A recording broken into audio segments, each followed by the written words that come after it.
우리는 사도행전을 통해서 성령의 역사가 어떻게 진행되는지를 지금 묵상하고 있습니다. 이 성령의 역사는 사도행전 처음으로부터 시작해서 마지막까지 계속 이어지게 될 것입니다. 초대교회는 초대교회 설교가 4가지 주로 설교 형태로 되어 있습니다. 오늘 베드로의 설교 말씀은 기독교 최초의 설교 말씀입니다. 오늘날에는 강의 설교 또는 주제 설교, 예화 설교, 이야기식 설교 등등으로 많이 나눠지지만 초대교회 4가지 설교는 첫 번째는 캐리그마라는 것입니다. 그것은 선포라는 뜻인데 예수 그리스도가 우리의 주님이시다 이렇게 고백하는 그러한 설교의 형태입니다. 두 번째는 디다케라는 형태로 이것은 그리스도가 주가 된 것이 어떤 의미인지 왕 되시고 사역하시고 삼위일체 되신 하나님이 우리에게 어떤 신학적이고 신앙적인 의미를 주는지를 설명하는 설교가 디다케식 설교입니다. 또는 세 번째는 파라클레스라고 해서 그럼 주님을 주로 고백하는 그것은 파라클레스, 권고하다라는 뜻입니다. 그럼 기독교인은 어떻게 살아가야 하는지 이 권고의 말을 들어서 그에 합당한 삶의 품위와 성품과 의무와 책임을 다하는 사람으로 살아갈 것을 설교하는 것이 파라클레스입니다. 네 번째는 호밀리아라고 해서 인생의 모든 문제를 풀어서 해석하는, 그래서 그것을 기독교 복음의 메시지 입장에서 그것을 풀이하고 다루는 호밀리아 형식 4가지 형태입니다. 성경에 나오는 초대교회 설교에 오늘 본문에 있는 베드로의 설교는 물론 캐리그마입니다. 주는 그리스도시다 하는 것을 우리에게 말씀해 주는 그런 것입니다. 오늘 이 베드로의 설교를 3주에 걸쳐서 우리가 묵상해 나가려고 하는데 오늘은 외형적인 이 의미를 묵상하고 그 다음에는 둘로 나누어서 깊이 있는 내용의 깊이를 묵상해 나가고자 합니다. 첫 번째는 베드로를 탁월하게 변화시키는 것은 성령의 작품이었다 하는 것입니다. 120명의 감람산으로부터 예수 그리스도의 승천을 목격하고 내려왔습니다. 내려오면서 그들의 마음이 변했어요. 함께 모이자 이런 마음으로 동감을 하게 된 것입니다. 그래서 그들은 주저없이 전에 맨 마지막으로 모였던 최후의 만찬 장소였던 예루살렘 성전 안에 있는 마가 요한의 어머니의 다락방에 올라가 모이기 시작했습니다. 그들은 의도하지 않게 많은 외부로부터의 적들과 안으로부터의 여러 가지 갈등들과 성령의 예수님의 당부의 말씀을 가지고 그들은 생각하다가 기도하기 시작하였습니다. 그 기도가 열흘 동안 계속 이어지게 될 것입니다. 그런데 열흘이 지나자 강력한 그들의 마음에 변화가 일어나게 되었고 성령의 역사가 일어나게 되었습니다. 본인들도 놀랐고 주변에 바라보고 있는 예루살렘 6월절에 찾아왔던 많은 사람들도 깜짝 놀랐습니다. 어떤 사람은 감격하였고 어떤 사람은 조롱하였고 어떤 사람은 새술에 비난하였다 이렇게 기록하고 있습니다. 그래서 베드로 설교의 첫마디 사도행전 2장 14절 말씀은 이렇게 기록하고 있습니다. 베드로가 열한 사도와 함께 서서 소리를 높여 이르되 유대인들과 예루살렘에 사는 모든 사람들아 이 일을 너희로 알게 할 것이니 내 말에 귀를 기울이라. 베드로의 첫 번째 말씀은 일어섰다는 것이고 두 번째 말씀은 조근조근 얘기하지 않았다는 것입니다. 큰 소리로 외쳤습니다. 왜 큰 소리로 외쳤을까요? 많은 혼란과 많은 이야기들과 어수선하고 웅성웅성됐던 초대교회 분위기를 우리가 엿볼 수 있습니다. 그런 상황 파악을 잘 되지 않는 속에서 어떤 무리들, 기도했던 무리들은 그 무리 가운데 감격스러움이 찾아오게 되었고요. 그리고 베드로가 일어서서 외치기 시작한 것입니다. 우리는 여기에서 베드로의 변화의 모습을 놓쳐서는 안 됩니다. 베드로는 배우지 못한 사람이었고 다혈질이었습니다. 좌충우돌하는 그런 사람이었고 또 위기의 순간에는 도망가기 바쁜 겁쟁이였습니다. 그런데 지금 당당히 혼란 가운데 일어섰다는 것은 두 가지 의미를 우리에게 전해주고 있는데요.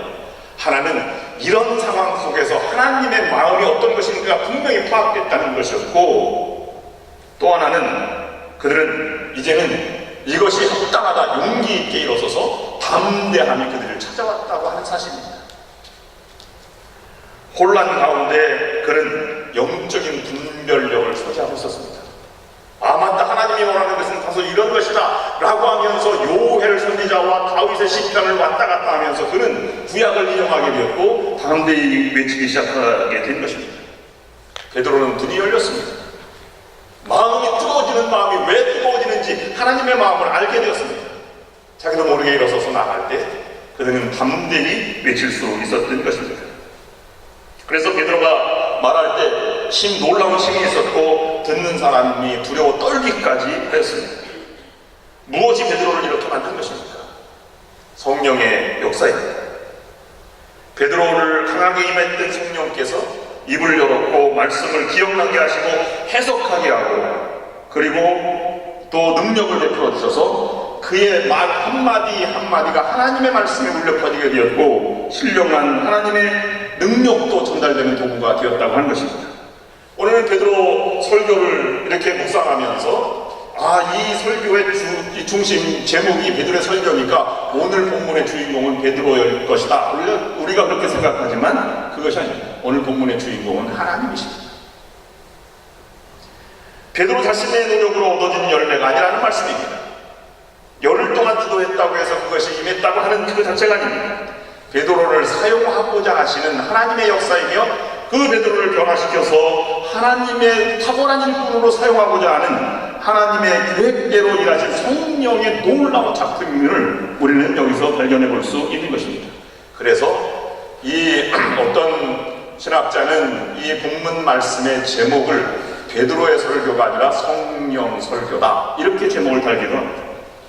그렇다면 두 번째로 우리도 베드로처럼 변화를 받는 것이 먼저요, 탁월한 성령의 작품이 되어야 마땅한 것입니다. 베드로가 어수선하고 비난하거나 아니면 조롱하거나 아니면 기쁜 가운데 있는 베드로가 일어서서 말할 때 어수선하였지만 기도하던 무리들은 두 가지 분명한 특징을 갖고 있었습니다. 오전 3시에 라고 하는 것은 오전 9시를 갖고 말하는데 9시에 술 취해서 있는 사람들이 어디에 있겠느냐 라고 말하면서 그는 이야기가 했습니다.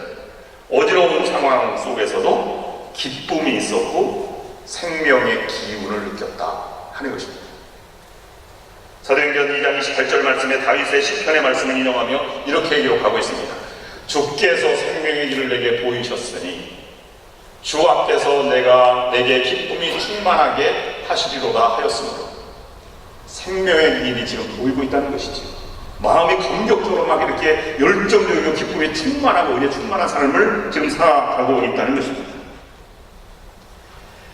여러분, 성가대가 만약에 봉사하는 성가대 봉사를 너무 기쁘게 하죠. 오늘도 예배 끝나고 점심 먹고 또 연습한다 이런 것이 카톡에 올라와서 제가 생각을 해봤습니다. 성가대 연습하는 너무 감격스러워요. 막 지휘자가 감동스럽고 이뻐 보이고 관주자가 저렇게 천사같이 보일 수도 없고 막 이렇게 보입니다. 근데 어느 날 갑자기 성가대 가는데 짜증이 나. 왜 이렇게 바쁜데 나를 몰아가라 할까? 이렇게 생각이 듭니다. 어떤 게 성령의 역사일까요? 부엌에서 일하는데 열심히 일하고 또 일 열심히 하면서 기쁨이 있고 또 이렇게 감격 섞여 나서 갑니다. 그리고 돌아올 때 내가 참 잘 왔지 이런 생각이 듭니다. 이건 엄연히 분명한 객관적인 결과의 성령의 역사입니다. 근데 괜히 짜증이 나요. 저 사람 하는 것이 괜히 미워요. 이것은 분명한 사탄의 역사입니다. 일을 끝나고 막 돌아갈 때 이거 괜히 왔다 이렇게 생각이 든다면 사단의 지배를 받는 것입니다. 혼란스러워서 비난할 것도 많이 있고 참 분명하지 않은 것들이 너무 많이 있습니다.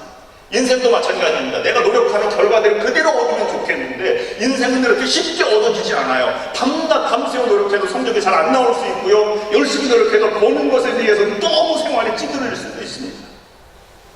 내가 왜 사나? 이렇게 생각될 때도 있죠. 그러나 그 순간에 밤늦게까지 일하고 두세 가지 일주일에 잡을 뛰면서도 내가 그래도 잘하고 있지. 이것은 분명한 성령의 역사입니다. 잡히는 것 없지만 하나님의 보람으로 느끼는 삶을 살아가는 것이 초대교회의 분명한 역사였다고 하는 사실을 우리가 기억해야 합니다. 분명한 것은 환경과 주변 반응과 다르게 하나님의 길, 그것은 생명의 길과 기쁨이 충만한 감격스러운 길로 그들이 나아가고 있다는 사실입니다. 초대교회는 이것을 너무 감격스러운 나머지 그 삶이 중심이 되었고 모이기를 전혀 쉽지 수 없고, 나아가서 그들이 죽을 만큼 어려움이 있었지만 박해가 있었지만 그것도 개의치 않고 기쁨을 놓지 않고 그들은 생명의 길을 놓지 않았던 것입니다. 그래서 베드로는 외칩니다. 주의 이름을 부르는 모든 자는 구원을 받는다 라고 외치고 있는 것입니다.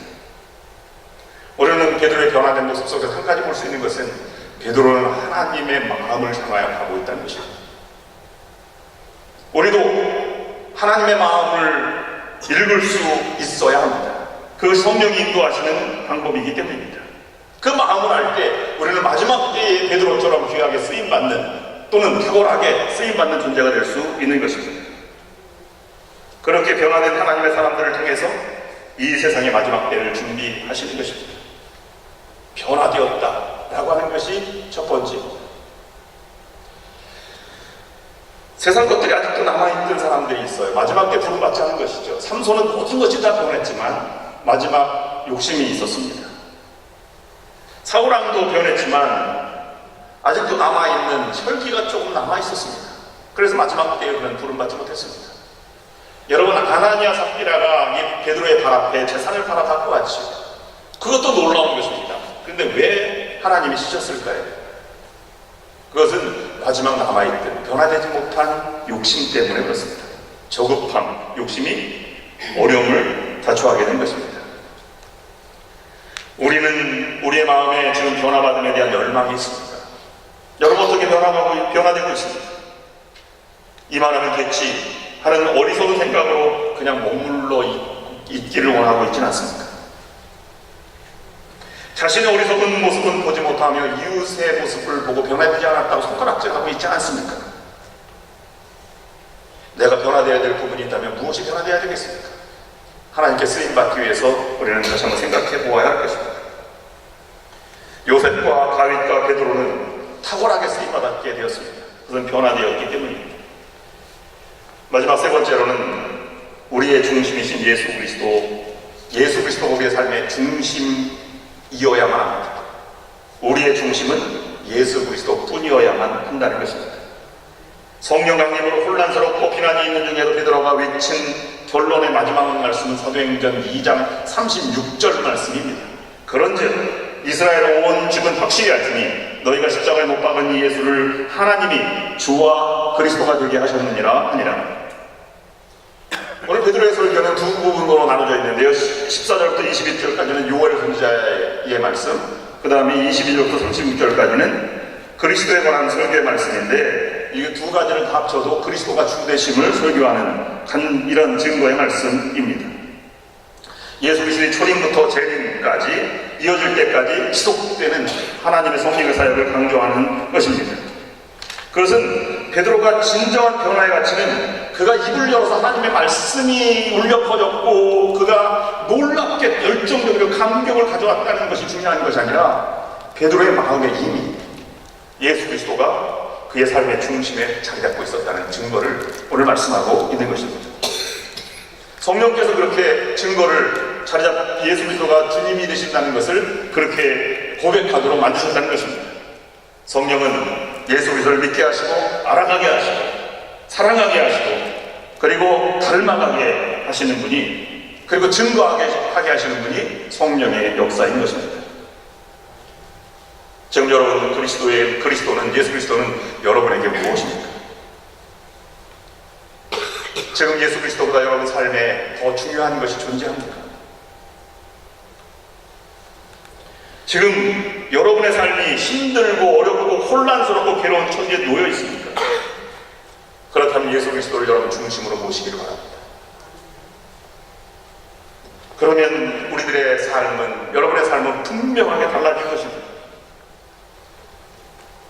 유일하신 구원자이신 예수 그리스도가 우리의 삶의 중심에 거하시면 우리는 그 죽음에서 구원할 뿐만 아니요 모든 위기에서도 구원해 주실 것입니다. 베드로가 왜 그러면 성령의 역사로 그리스도를 알았고 고백하게 했습니다.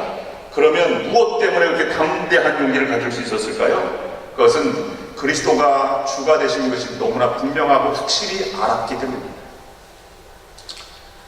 겨울에 어떤 사람이 강원도 산길로 친구가 차를 몰고 와서 낚시를 떠나게 되었습니다.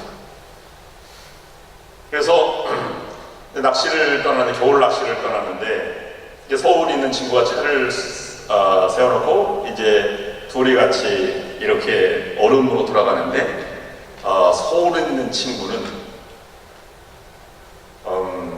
이 차를 세워놓고 가장자리부터 투명한 유리 같은 얼음을 이렇게 무너질까봐 살짝 걷는 거예요. 근데 어디선가 막 그 지진이 일어난 것처럼 이 깨지는 소리 같은, 얼음이 깨지는 소리가 막 나와서 뒤를 딱 돌아보니까 시골 친구가 저수지 한가운데로 차를 몰고 가는 것이었습니다. 저는 분명한 너무 대비되는 모습에 서울에 있는 친구가 깜짝 놀랐어요. 나는 얼음이 깨질까봐 살짝 듣고 있는데 그 친구는 차를 몰고 호수 가운데로 가요. 분명한 차이는 시골에 있는 친구는 이미 경험을 했고 얼음의 상태가 어떤 상태인지 이미 알았기 때문입니다. 안다는 것은 이만큼 중요한 것입니다. 그리스도를 알면 우리가 인생에 어떠한 것도 주저함 없이 나아갈 수 있게 되는 것입니다.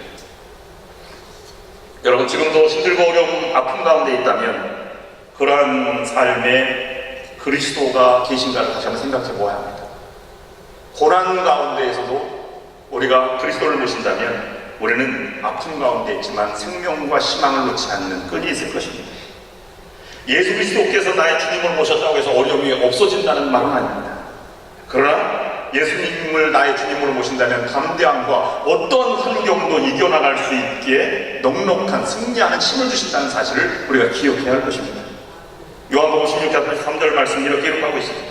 이것을 너희에게 이르면 너희로 내 안에서 평안을 누리게 하려 함이라. 세상에서는 너희가 환난을 당하나 담대하라. 내가 세상을 이기었노라 하십니다. 고린도후서 4장 7절부터 9절까지 있는 말씀입니다. 우리가 이 보배를 지는 것에 가졌으니 이는 능력의 힘이 큰 것이 하나님에게 있고 우리에게 있지 아니함을 알게 하려 함이라. 우리가 사방으로 우겨싸움을 당하여도 쌓이지 아니하며 답답한 일을 당하여도 낙심하지 아니하며 핍박을 받아도 버림받지 아니하며 거꾸로 뜨림을 당하여도 망하지 아니하고. 여러분, 예수 그리스도는 여러분의 인생에 어떤 존재입니까? 무엇 때문에 여러분 인생이 즐겁고 무엇 때문에 살아가는 기쁨이 있고 무엇 때문에 감격합니까?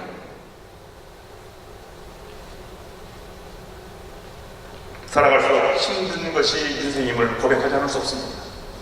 저는 지난 월요일부터 금요일까지 아리조나 사막 한가운데에서 침묵 영성 수련을 하였습니다. 마지막 날 나누는데 젊은 목사님들 중에 이런 말로 고백하였습니다. 정말로 많은 목사님들이 힘듭니다. 뼈를 깎는 각오로 목회를 해도 교회가 어렵습니다. 여러분, 이것이 목회뿐만입니까? 여러분 인생에 가시가 얼마나 많고 여러분 또 아무리 노력해도 앞이 보이는 것이 얼마나 가까이 보입니까? 이민생활은 더 어떻습니까? 이민생활은 전쟁터 사막입니다. 언어와 교육과 투잡들과 버거운 땀이 철철 흐르고 눈물이 피범벅되는 것이 우리의 삶의 연속입니다.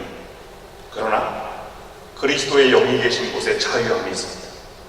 그리스도의 중심이 있는 곳에 여러분 인생은 분명한 삶의 의미와 목적과 기쁨과 생명이 존재하게 되는 것입니다.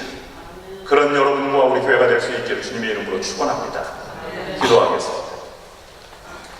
그리스도의 영이 머물러 성령의 변화로 자유함을 누리며 살아가는 성도들이 되게 하여 주옵소서. 우리 교회가 예수 그리스도만을 증거하고 그리스도만이 머리가 되는 교회가 되게 하여 주시옵소서. 예수 그리스도의 이름으로 간절히 기도드립니다. 아멘.